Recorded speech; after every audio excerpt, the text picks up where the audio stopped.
Welcome to On the Mind. I'm Austin. I'm Bryce. And I'm Duncan. Today we're going to be providing an election update.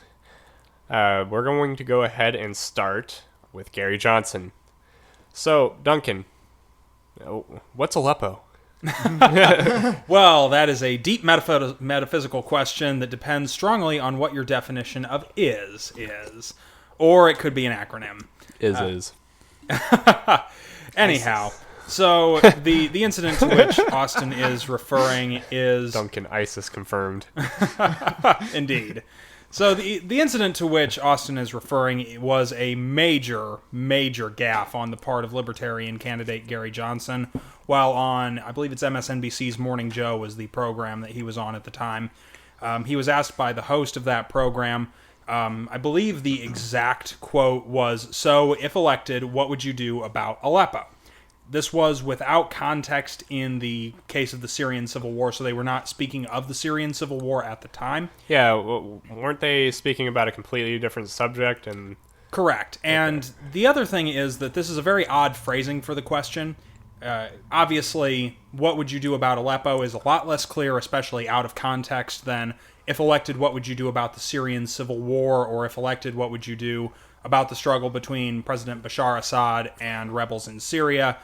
It was a very unusual way to phrase the question in a lot of regards. That said, Gary Johnson, who, as far as I'm concerned at least, has elocuted probably one of the only two feasible ways to end the Syrian conflict, and the other one was Rand Paul's, which was almost exactly identical, was... he should have known exactly what Aleppo was upon hearing the word. Now, people do blank out, people do make mistakes, and Gary Johnson tried to play it off as exactly that. He tried to say, basically, that he believed it was an acronym for... Sorry, thank you. An acronym for something else that they were speaking about before. Well, like you said, it was kind of out of the blue. He should have asked about Syria instead of Aleppo. Correct. I kind of side with Johnson on this one. I feel like he was kind of... almost tricked a bit. Still, you're right, he should have known. And for a third-party candidate that most people don't take seriously already, that definitely didn't help him. And I have to say, as a libertarian, I'm fairly disappointed in him, because libertarianism is one of those things that there really isn't an ideology to it. It's largely a system of ideas more than an ideological position. So... When a libertarian makes a slip-up like that, it really betrays a fundamental misunderstanding of the ideas at hand. And that does hurt Johnson with his base, to a small extent, I should say that. For people who believe in limited government, there's really not another candidate to vote for. So I don't think it'll hurt him so much with his base, but it does make him somewhat less appealing to people who might have been sort of on the fence, so to speak, with regards to voting for Gary Johnson. Okay. I would like to say, I believe that there may be, you're talking about people on the fence, there are a lot of ex-Bernie supporters that are still kind of not so sure if they want to vote Stein or Johnson just yet. Yeah. Now, I will say that in that case, depending on what they liked Bernie Sanders for, because Sanders also was a non-interventionist, so for foreign policy, Johnson does still have some appeal. If you liked Bernie Sanders for his economics, Johnson probably is not your best candidate. Well, Definitely. A lot of people like Bernie because of his social policies. Correct. I'm talking about just being accepting of everyone. And Johnson's policy is basically, I don't care. Just, don't get the government involved. Effectively, that the government doesn't have a place in the private lives of the people unless it comes to a point that people are actually harming one another in some objective way. Correct. That's the definition, yep. So what did Johnson say? His literal words were, "What is Aleppo?" And Aleppo is a lot of things. Aleppo is the second largest city in Syria. It's also the capital of a province named Aleppo within Syria. It's also a major archaeological site and one of the contenders for the longest occupied city on the planet. There are a lot of things that Aleppo is. Yes. What did he say? I guess I'm curious, after he understood the question. So after he understood the question, he went on to basically frame his usual foreign policy answer when it comes to Syria, which is working together with Russia, which is, of course, very for the regime of Bashar al-Assad, who's the current president of Syria, to create a diplomatic solution to the Syrian problem and to essentially get whatever guarantees can be gotten for the Free Syrian Army, which is the U.S.-backed rebel group within the various factions of the Syrian civil war.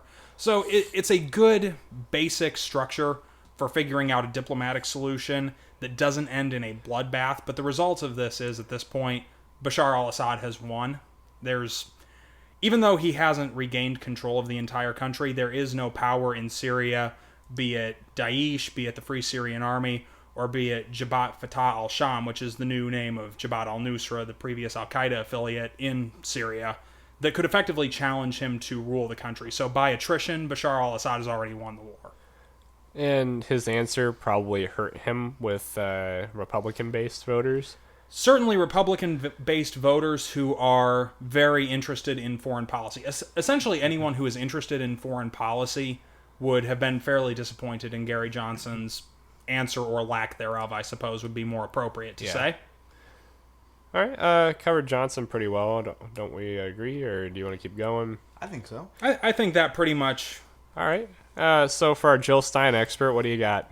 All right. Well, for those of you who are living under a rock in Dakota and all the way up to Patoka, Illinois, an oil pipeline is being created. There are lots of protests among the Native American community and a lot of, other people as well, white, black, what have you. Just, a lot of people are very upset about it. Even a lot of celebrities, including Leonardo DiCaprio, stood up against this pipeline. The reason why is because there are a lot of pipeline accidents. People are afraid of some sort of spill or explosion or anything that could damage specifically a river that the pipeline will travel under.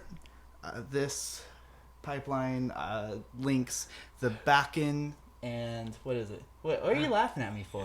Duncan's so stressed he wants to answer so bad. No, I'm good. Really? You It looks look like you're on really the stressed. edge I'm of your not. seat. I'm actually just sitting in a really uncomfortable position so that I'm good relative to the mic. So Oh, okay. Sorry about that if I look a little stressed out. I'm kind of supporting myself on my arms against the corner of the couch here. My apologies. All right. Well, anyway, this pipeline poses a lot of concerns for environmentalists. Jill Stein being a member of the Green Party, more specifically their candidate for president. Obviously, she's very against it, and she was protesting along with the many people who, by the way, were attacked by dogs with the security and pepper spray.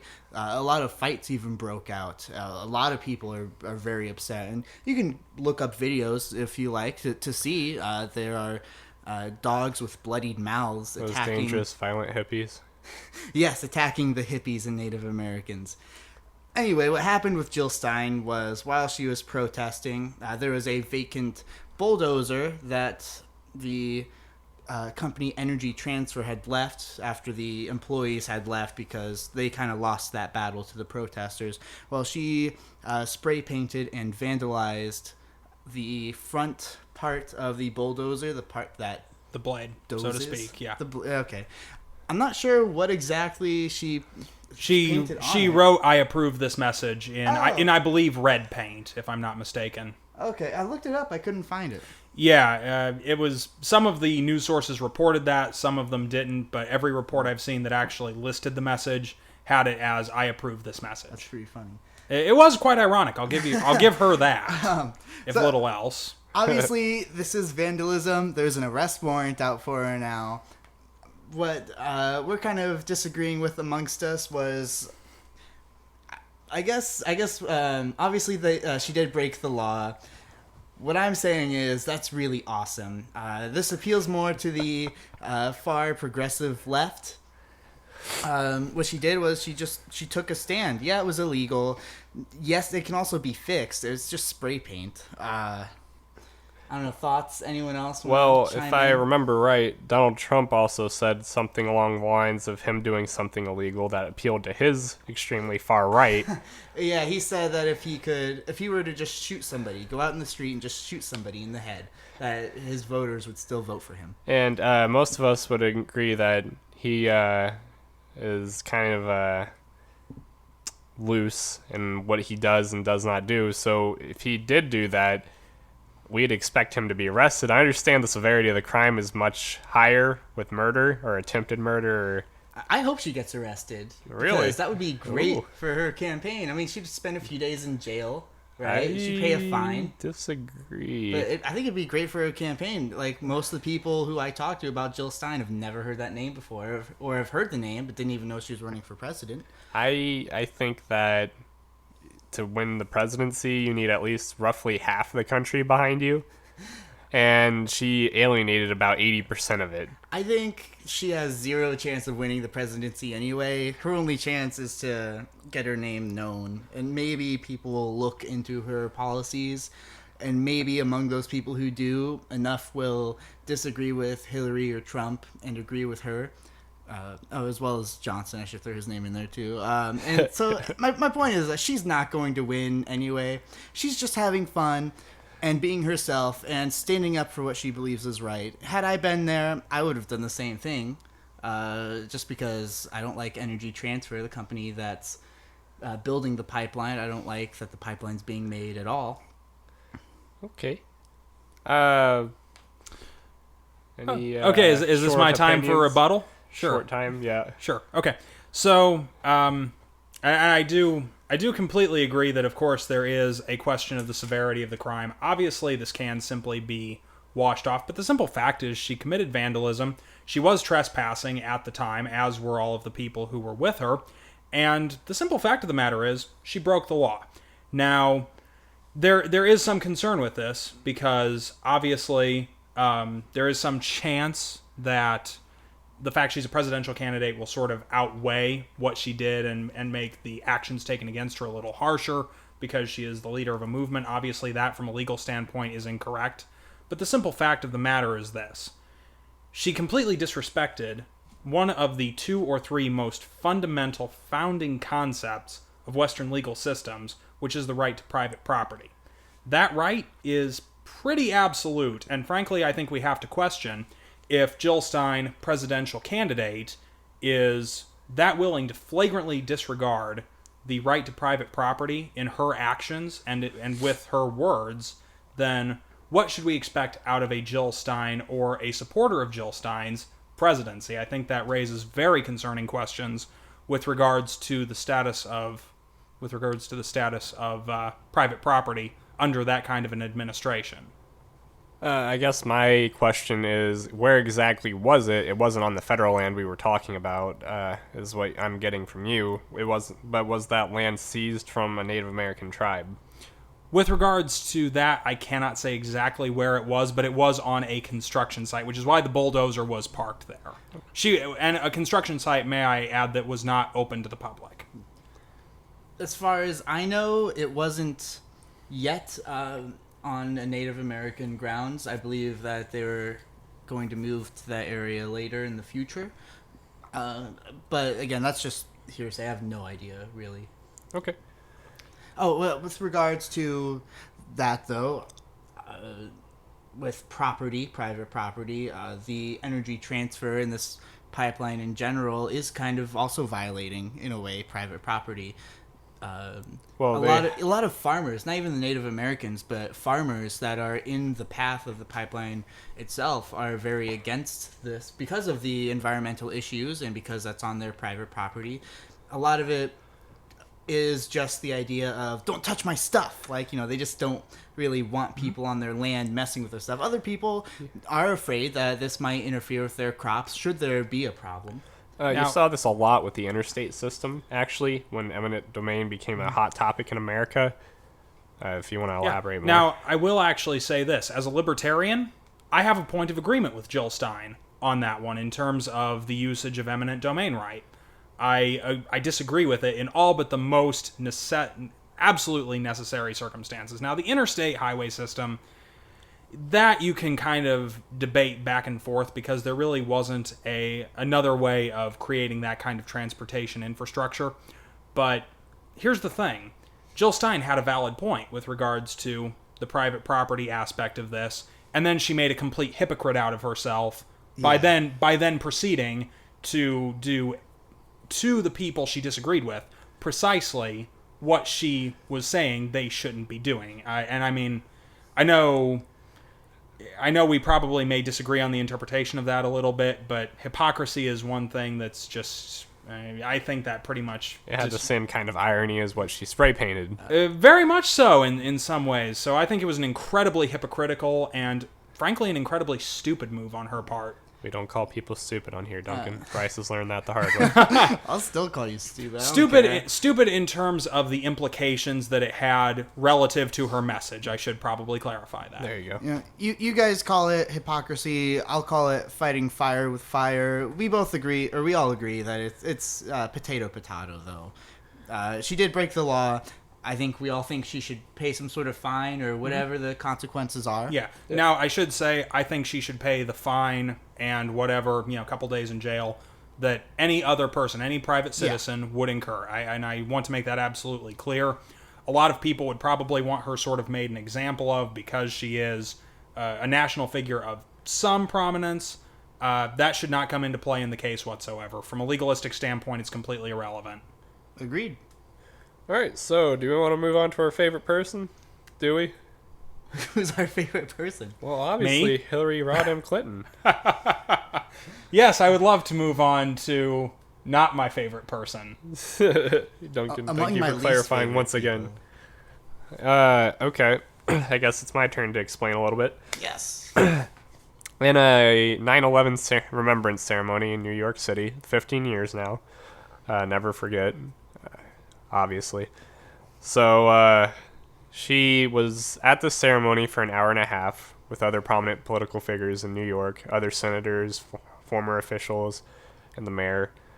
About an hour and a half in, she claimed she was overheating, and there's a video of her being unsteady as she gets into a vehicle, and it kind of shows what happened. There were 2 Secret Service agents that were helping her. You can't really tell.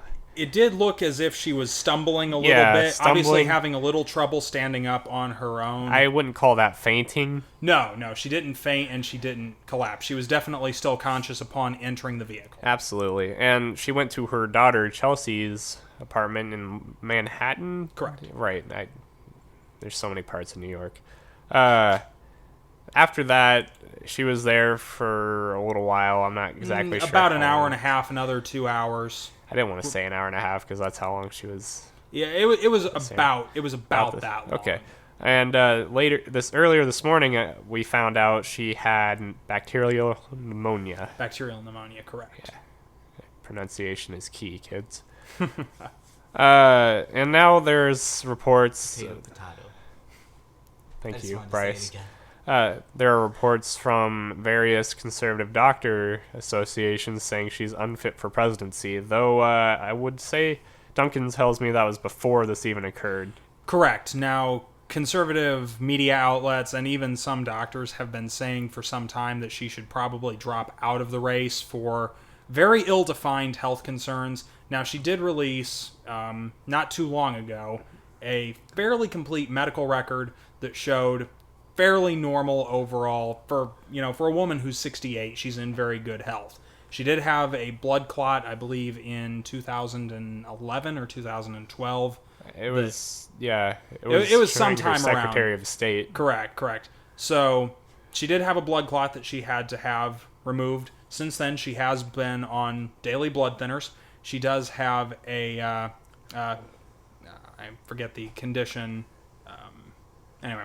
I'll come back. I'll come back to that. I do apologize. Hypothyroidism. Sorry. Okay. Yeah. So she is on a thyroid supplement medication as well as a vitamin supplement. She has reported that she's on antihistamines for her coughing. Correct. Antihistamines, and she also does have a fairly normal overall blood and cholesterol scan with a normal EKG, so no heart issues to speak of that aren't unusual. Okay. Antihistamines. I remember in a speech she gave, I want to say 2 or 3 months ago, she was coughing a lot during the speech. I think she said that was the flu or just like a cold. Well, that's actually happened a couple of times, Yeah. and one time at least more recently than that. I want to say that was about a week and a half or 2 weeks ago. So this isn't just a cold or the flu. What is this again? This is bacterial pneumonia, or the accumulation of fluid on the lungs thanks to a bacterial infection. It's not pleasant. Not pleasant, although it's also not all that uncommon, especially here again, we're talking about a 68-year-old woman, somewhat susceptible to bacterial infections, that sort of thing. So it's not as if this is some ground-shattering medical condition. We're not talking about her having Alzheimer's disease, in other words. We're talking about her having a fairly garden-variety bacterial infection that, as far as we know, can be cleared up fairly easily with regular antibiotics. That being said, a lot of presidents in the past have had some very severe health conditions, polio. Right, Ronald Reagan that with actually his killed Alzheimer's. him in the end. So Oh, yeah. That's a good point. I mean, he was still, though, very effective until that point. Especially Right, if he considering that he done the actually- normal 2 terms, he actually would have lived. I was going to say, considering that he was elected to 4 terms, he probably did fairly well for himself there. How do you feel about that, Duncan? You know what? We'll do that as another topic. We should probably do term limits on another episode, because I think that probably merits its own discussion. I don't believe in term limits. I don't know. Neither do I, actually. All right. What? You guys don't believe in term limits? Well, if a president's good enough that he I keeps wasn't- getting elected over and over again, obviously he's doing something right. That's The people are actually happy. precisely... Actually maybe- called stagnation and why Congress isn't getting anything done. Okay, another episode. I was gotta going to cut say, that this all out. sounds like a topic we need to devote an entire episode to at some point. Okay, you guys want to go to what is surprisingly not the biggest news? Yeah, in terms... So, actually, before we get on to what I think you are referring to, we should probably also touch on the speech that Hillary Clinton gave. Yes, please. I believe the night before she had her little episode in New York. She was at a fairly normal campaign rally and kind of went off on a tirade against Donald Trump and his supporters specifically. Now, obviously, her criticizing Donald Trump is in no way unusual, but with that said, she went on what was a fairly incredible rant against his supporters. And In fact- unorthodox of Hillary Clinton. I'm sorry, what's that? It's the very unorthodox Yeah, of her. and it's very non-cautious, which is to say very non-Hillary Hillary Clinton. Clinton, yeah. So she effectively called half of his supporters a mixture of racists, sexists, misogynists, Islamophobes. Take whatever word you want there. She effectively insulted, on a very personal level, about a quarter of the American electorate, about 20 to 22% of the American electorate by recent polling. And with that, she was not only taking the unusual tactic of attacking Trump's supporters rather than Trump's ideas, which, as you say, is very unusual for Hillary Clinton. She was also making it much more personal than she was based on political positions. How do you feel about that, Bryce? My foot has been violated by Austin's foot. I thought we were getting close. We're just playing footsie over here, folks. We're going to cut that out. All right. So how do you feel about Clinton's little tirade? How do I feel? Oh, Do you agree with her? I don't think it's going to affect her that much. I mean, she's pretty much clinched the presidency. Now, there are a lot of people who are still on the fence. I don't think that this is going to make as big of an impact as to lose her the election. Huh. I would be cautious to agree with her. I would say that in many cases, yes, she's right, but not in every case.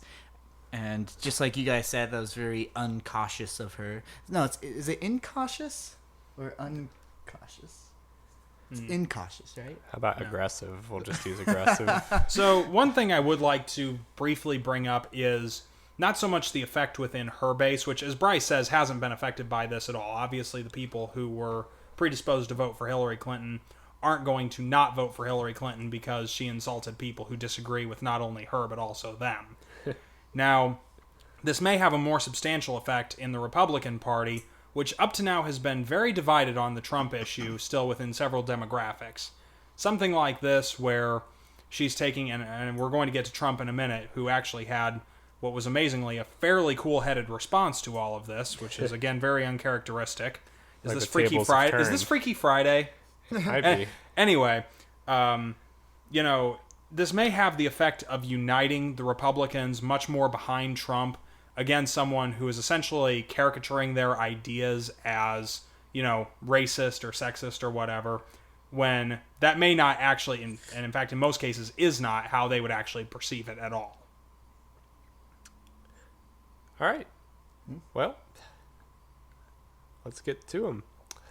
That brings us to Trump, eh? Yeah. All right. Excellent. The most surprising news about Donald Trump is there's no horrible news about Donald Trump this week, really. No incredible gaffes, at least. Well, what would for other people be incredible gaffes? Well, correct. And for Donald be free publicity. So he had surprisingly level-headed responses to Hillary Clinton. He was surprisingly cordial towards her health condition instead of conspiratorial. Just not really what you'd expect from someone who has been speaking the way he has his entire campaign. I'm just not really sure how to take it, seeing as every other candidate that even has a shot kind of screwed up in a major way recently, and then seeing Donald say, whoa, you guys are crazy. Well, I think in the position of Donald Trump, Gary Johnson and Jill Stein don't matter that much. Obviously, neither one of them is going to actually win the presidency, even though Bryce and I, albeit on different candidates, sort of wish otherwise. The simple fact of the matter is this, though. Trump has been, even though he's been in a very aggressive defensive position, he's been in a defensive position this entire campaign. His own gaffes keep he keeps putting his foot in his mouth, so to speak. So, for the first time, and this may be the only time, and I'd like to talk about the timing of this in a second, but for the very first time, Hillary Clinton has said something totally off the wall that he can attack her on. He changes the momentum dynamic of sort of the entire political debate. Now, whether he can take advantage of that to actually benefit himself, especially going into the debate season, that's still very much up in the air. But she has given him more of an opportunity than he had a week ago, let's say that. Right, which, again, is extremely uncharacteristic of Clinton, who is so guarded usually. Correct, especially when she's winning. She has absolutely she had no reason to do her little tirade against Trump supporters. And with regards to the timing, I think it's very significant that she had this medical issue the day after. Now, obviously, if she had pneumonia the day after, chances are she felt like death warmed over during that campaign rally. And that may have been what kind of prompted the less than cautious response from her. But the fact of the matter is this. Since the last public thing that Clinton said prior to the whole pneumonia thing, and now she's sort of taken off of the political circuit for a little while, she's canceled a fundraising trip to California along with a few other events. The last thing that she will really be in the news for until she gets back on the campaign trail will be those remarks. And for the next week or so, this election is a one-man show. Donald Trump has an opportunity to take advantage of the position that he's been left in by Hillary Clinton's massive screw-up followed by her health problems. Again, whether or not he actually manages to take advantage of that for gain in the general election, very much still up in the air. Sounds like a Fox News wet dream. It does, but on the other hand, she handed it straight to him, right? In a couple of different ways, and it's incredibly the good timing for is her. Strange. It's incredibly good for her that this didn't happen a week and a half later, because unless I'm very much mistaken, the first debate is on September 26th. If this had happened about a week and a half later, she may very well have missed the first debate for health concerns, and that would have been awful. That actually could have been a catastrophic flaw in the Clinton campaign at that point. That could have seriously raised the question as to whether or not she would be the president of the United States after November. Any thoughts, Bryce? No, that was very well said. I would like to talk about the Commander-in-Chief Forum a little bit. Just that I thought Hillary performed very well. What's that? Lowering the bar. Yeah, a lot of people believe that Matt Lauer went very easy on Donald Trump during his portion of the forum. I would say yes and no. We all know when it comes to politics, Donald Trump has a tremendous handicap. If you want to blame it on lack of experience or lack of intelligence, I guess that's up to you. Either way, I believe that Matt Lauer asked some pretty standard questions. Maybe it was just to begin with, and saw that Donald Trump was getting himself into some sort of loop, or he was getting himself stuck, and so ultimately Trump ended up embarrassing himself a little bit. What happened was Donald Trump has some sort of grand plan that he can't tell us because he doesn't want the enemy to hear about it, right? So Matt Lauer acknowledged this, and he prompted Trump to talk about how he would deal with Russia and I think ISIS and some other things, and how he would talk with his generals. And he said that he would have each and every one of his generals come up with a plan within the first, I believe it was week. I could be wrong on that.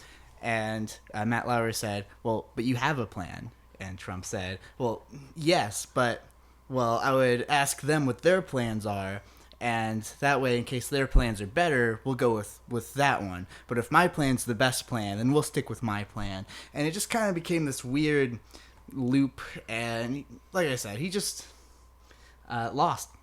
Quite frankly, if that was a debate, he would have lost hard, and it would have been embarrassing. Because it's the Commander-in-Chief Forum, nobody really watched it. You did, but ironically, Duncan didn't. Yeah, I knew what night it was, and I fully intended to watch it, and it slipped my mind until about 11 o'clock that evening when I realized, oh, damn, I missed it. And, at that point, I've had a busy few days. I haven't had a chance to go back and watch it. So, unfortunately, I have not seen it yet. So that's what I have to say about each of those two candidates, I guess, this week. Okay.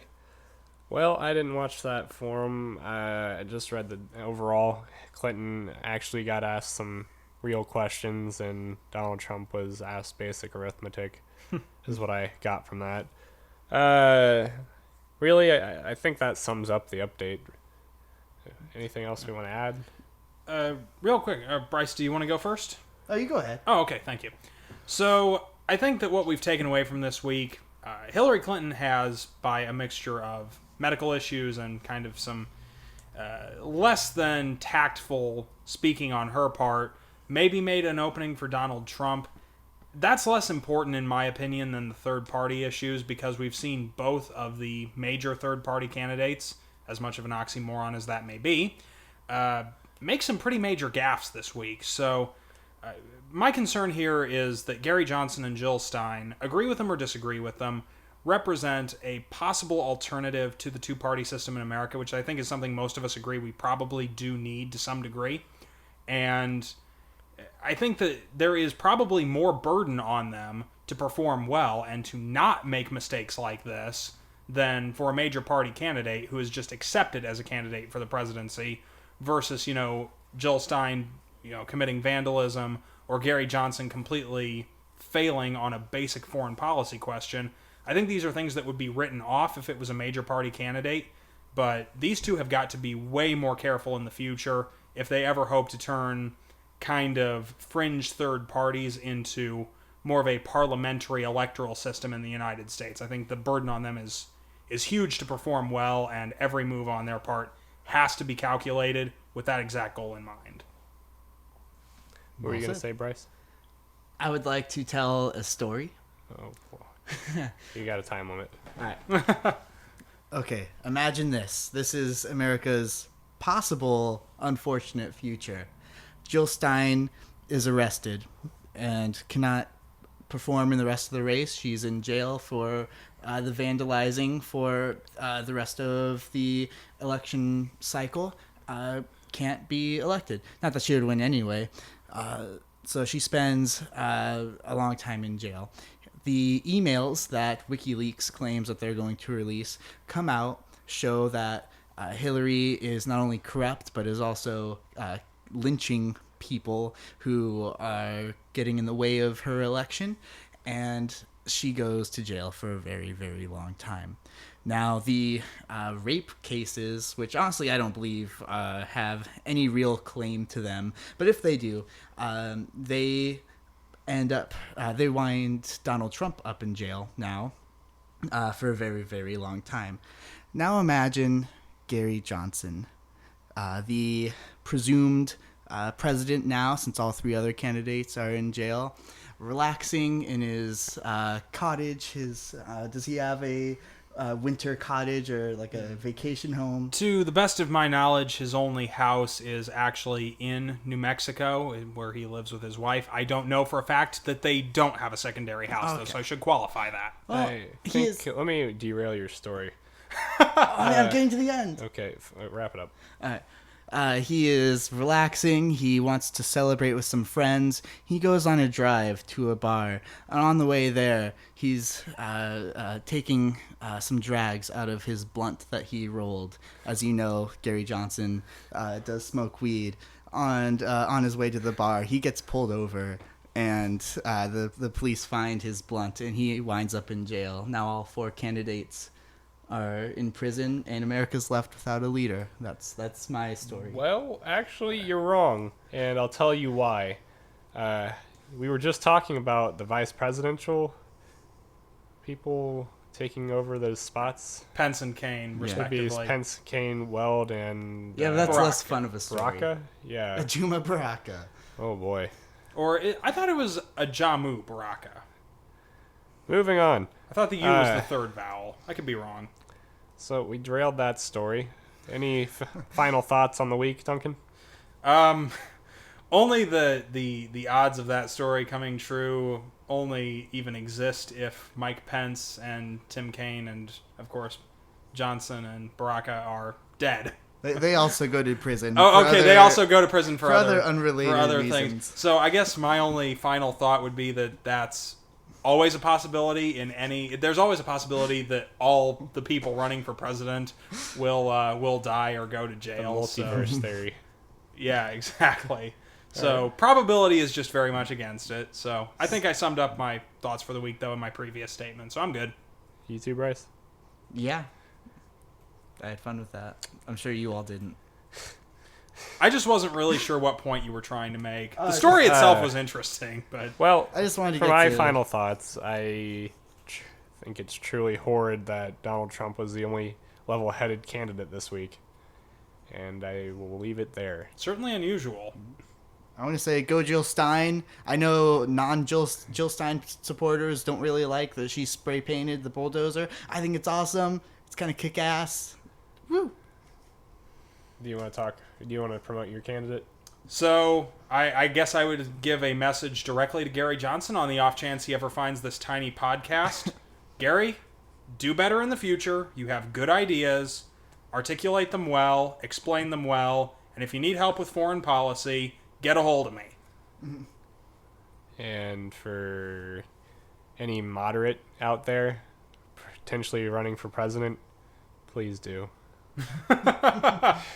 That'll be it for us at On the Mind this week. Please tune in next time.